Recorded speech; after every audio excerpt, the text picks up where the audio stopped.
So we got our block out done and we received a new concept.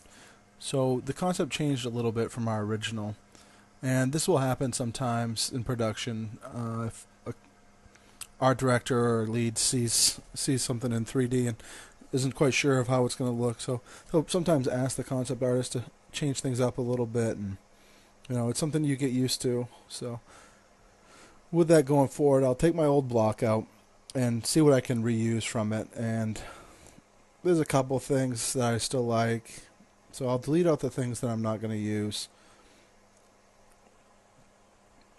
So you can see here I'll go into my front viewport and I'll have to move things over, and I use the X-ray view a lot.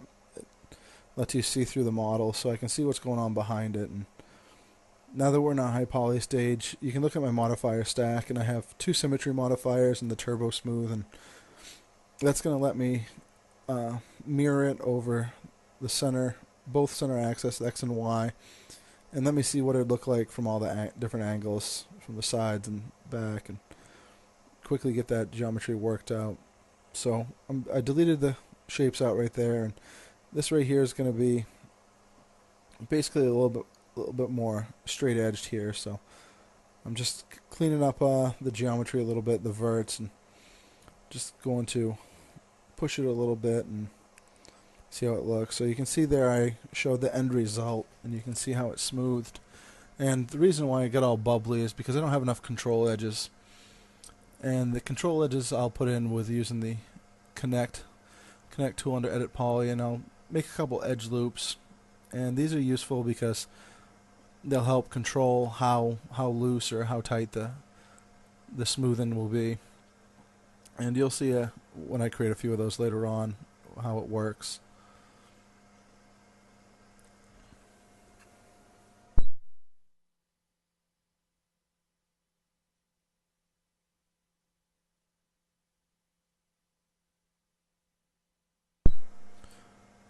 Oh.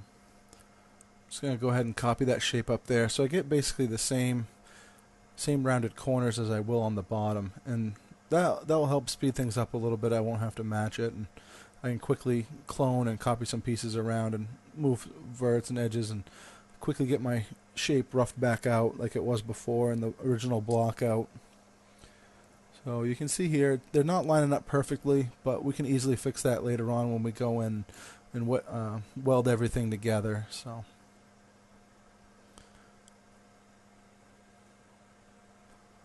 but you can already see it's not as rough edged or blocky as the original block out model was, and the turbo smooth modifier takes care of that, and that's gonna help us out with the high poly stuff. There's a couple different ways you can do it. I prefer turbo smooth, but you can use the mesh smooth options and mesh smooth as well, but I find turbo smooth is the quickest and easiest one to get around. So just going in and moving verts here and there, and just shift dragging there. So what I'll do a lot, and it's just basically copying the edges and the polygons, and I'll select a group of edges and I'll hold down shift and drag out, and what that does is it makes a copy of that edge and the polygons and extrudes it out for you. So it's very useful when you're modeling, because it'll allow you to quickly copy shapes and push things out very quickly. So you can see here I'm starting to weld this all together, deleting out the stuff I don't need, and connect the two different edges together.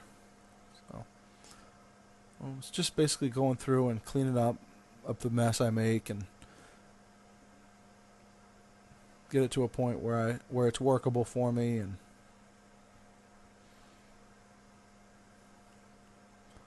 so you'll probably see me.